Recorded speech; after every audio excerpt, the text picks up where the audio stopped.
Guys, today's show is the maiden voyage of the Pit Boss Ultimate 5 burner griddle. We're going to fire that bad boy up. We are going to pre-season it. We're going to get some measurements across the surface because we want to know the hot and low spots.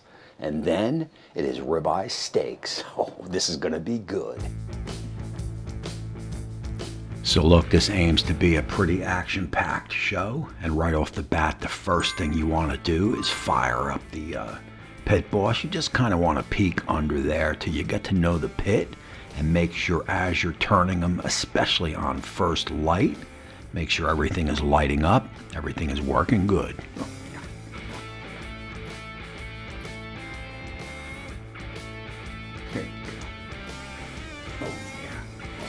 All right, guys, look, as you can see behind me, we definitely have ignition, no problem. I checked every burner is fired up, and I am definitely digging that blue light across the surface on the dials. Again, we're going to let this thing run about 15 minutes. Now, look, the manual says you don't have to pre-season it. It's pre-seasoned at the factory. That said, after every cook, you do want to wipe it down with some oil, right? So what I'm going to do is I'm going to wipe it down with some oil in the beginning. I'll also probably wipe down some of the surface top, and that's just going to ensure any, smooth sailing, nothing sticks and so forth. So we're going to head on. As soon as it gets up to temp, we're also going to take some temp measurements across the surface. So again, so we can figure out any hot and cold spots. We are fired up on 5 burners full. Oh. So look, here we go. We got the burners lit up. I'm going to get some veg oil down. No need for any fancy oil. Just get some veg oil down if that's what you have. I'm going to wipe down the griddle. I'll wipe down the sides, and I'm also going to wipe down the top. Oh, yeah.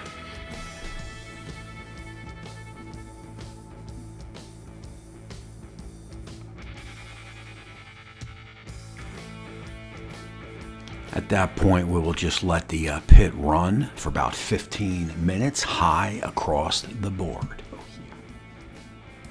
Guys, remember, man, this top here is fully approved to fold over the food, okay? So this is a cooking top. So if you're doing smash burgers or something and you don't have a dome, close the top and the cheese will melt. Oh yeah, so you do want to wipe it down with oil, I think.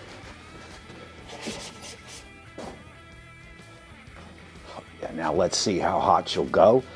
We're running about maybe 10 minutes or so. It says 15 minutes in the manual, and that is probably good enough. I'm going to close it for a couple minutes, then I'm going to get some measurements across the surface, and I'll bring you guys back.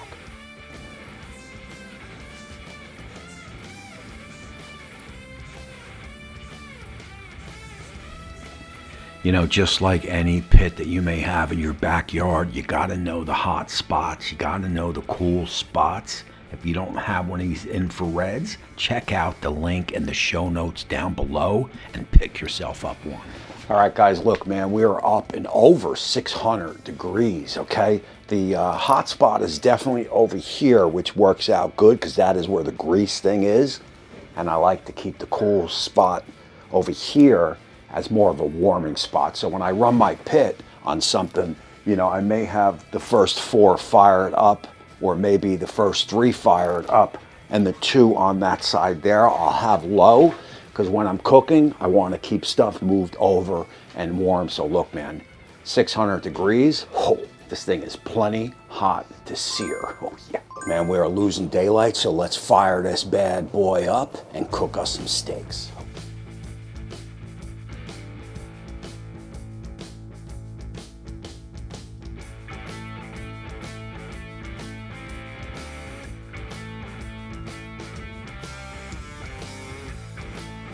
My meat of choice is up on the screen. We got a ribeye steak, a flat iron steak, and we're just going to go with a kosher salt and black pepper. That is all that's needed. Oh, yeah. Oh,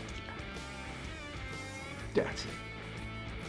And of course, you want to get both sides. We got the grill up on high over on the 4, and we are lowering as we go to the cool zone or the right side. I got some onions laying around. So I'm just going to throw those on, leftover onions from maybe some omelets or whatever. They're going to go perfect. Okay. Fried onions. Yeah. Oh.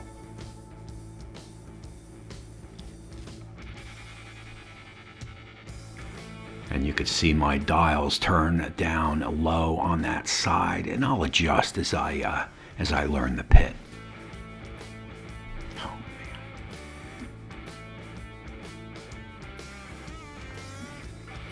man. I'm definitely digging those blue lights, man.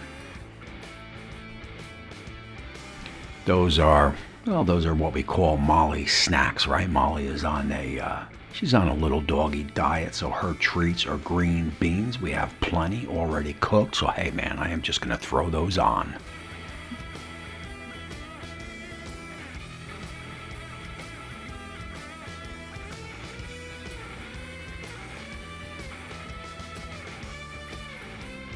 At that point, we are heated up on the beans. The onions are looking good. We will get everything moved off to the cool zone.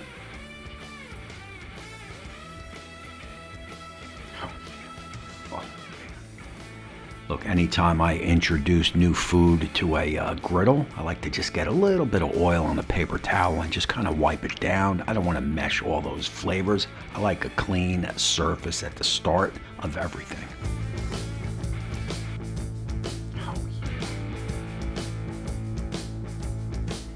Also, I want to keep good contact with the griddle, so a little smasher on top will do me well. Oh man. So look, what I like to do is about 2.5 to 3 minutes, then flip 2.5 to 3 minutes, and she is all done.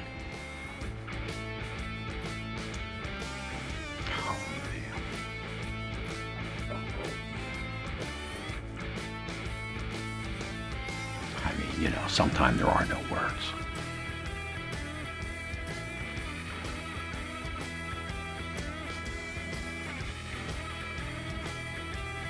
And we are closing in on a finished product, so I like to get a little butter down. Oh man. And you can see, man, that griddle is plenty hot.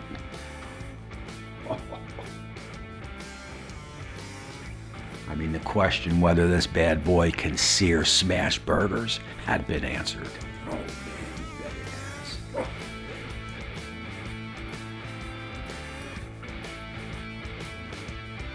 Oh.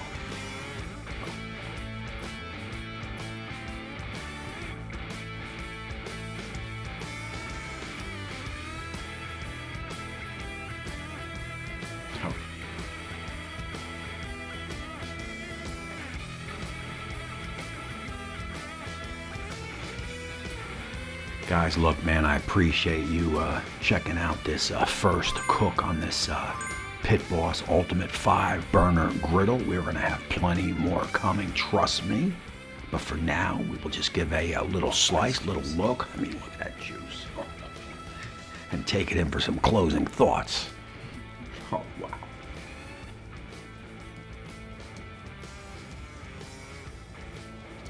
Okay, guys, look, in a nutshell, I am 100% impressed with this pit. I am impressed the way it lights up. I am impressed how hot it got. I'm also impressed with the lid. It has a nice hinge on it. Also, I love the surface of this pit. Now, look, I have the E-Series by Blackstone in the house. And look, this isn't a Pit Boss against Blackstone thing. We all know Blackstone is the leader. But I'm telling you, man, the surface of this griddle is better than the E-Series surface. The E-Series surface, everything slides around, man. It's like you're cooking on an ice skating rink. I'm not really crazy about that. Everything just kind of pulls up under the food. This surface definitely has a little stick. Now, I don't mean food sticking. I am just meaning that the food sticks to the surface as far as it doesn't slide around, and I definitely like that. Look, it is too dark right now to show you how I'm going to clean this, but basically I'm just going to push everything over into the grease, wipe it down, put a little oil on it, wipe it down and let it sit. That is it, man. That is a 1, 2, 3 cleaning. That's what's supposed to make this surface so special. And we will look at that as we roll on. I am going to have, you know, cook after cook after cook after cook, man. We are going to put this thing to test. I guarantee it. So look, man, this is dinner here. Juicy as juicy can be. Perfectly seared. I mean, smash burgers. I got Molly smash burgers coming if you've never seen a Molly smash burger. I'll leave cards up above and some Molly smash burger videos down below. And that is it. Until next time, we will see you soon.